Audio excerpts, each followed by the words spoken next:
নমস্কার বন্ধুরা, আমাদের চ্যানেলে আপনাদের সকলকে জানাই স্বাগত। বন্ধুরা, আশা করি আপনারা সকলে খুব ভালো আছেন। বন্ধুরা, এই মুহূর্তে পশ্চিমবঙ্গে একটি জনপ্রিয় ও অন্যতম প্রকল্প হলো এই লক্ষ্মীর ভাণ্ডার প্রকল্প।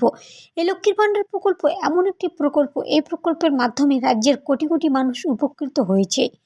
এই প্রকল্পে আবেদন করা খুবই সহজ। 25 থেকে 60 বছর বয়সী যে কোনো মহিলাই এই প্রকল্পে আবেদন করতে পারবেন। এই প্রকল্প চালু করেছিলেন মাননীয় মুখ্যমন্ত্রী মমতা বন্দ্যোপাধ্যায় 2021 সালে বিধানসভায় জয়লাভের পর। এই প্রকল্প দিনে দিনে যেন জনপ্রিয়তা বাড়ছে। এই প্রকল্পের মাধ্যমে এতদিন পর্যন্ত প্রত্যেকটা মহিলা 1000 এবং 500 টাকা করে পেয়ে যেতেন, কিন্তু বন্ধুরা এপ্রিল মাস থেকে প্রত্যেকটা মহিলা 1000 এবং 1200 টাকা করে পেয়ে যাচ্ছেন। জেনারেল ও ওবিসি কাস্টের মহিলারা 1000 টাকা, এসসি ও এসটি কাস্টের মহিলারা পান 1200 টাকা করে।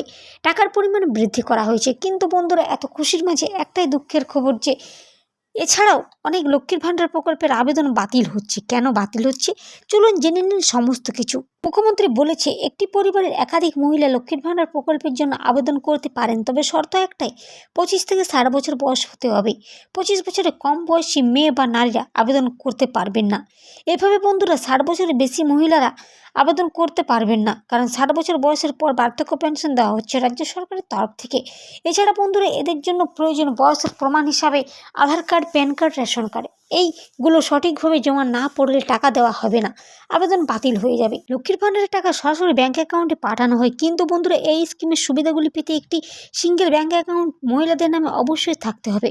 যৌথ ব্যাঙ্ক অ্যাকাউন্ট থাকলে আবেদন নেওয়া হবে না। এর আগে বন্ধুরা মহিলাদের ব্যাঙ্ক অ্যাকাউন্টে টাকা পাঠানো হয়েছিল, স্বামীর সঙ্গে যৌথ ব্যাঙ্ক অ্যাকাউন্ট ছিল, কিন্তু বন্ধুরা এ ধরনের ব্যাঙ্ক অ্যাকাউন্ট থাকলে আর টাকা জমা নেওয়া হবে না।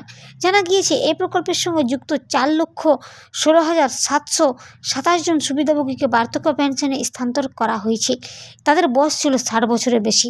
তাই বন্ধুরা এরকম যদি ভুল দেখা যায় তাদের আর পাওয়া হবে না লক্ষ্মীর ভাণ্ডার প্রকল্পের টাকা, আবেদন সরাসরি বাতিল হয়ে যাবে।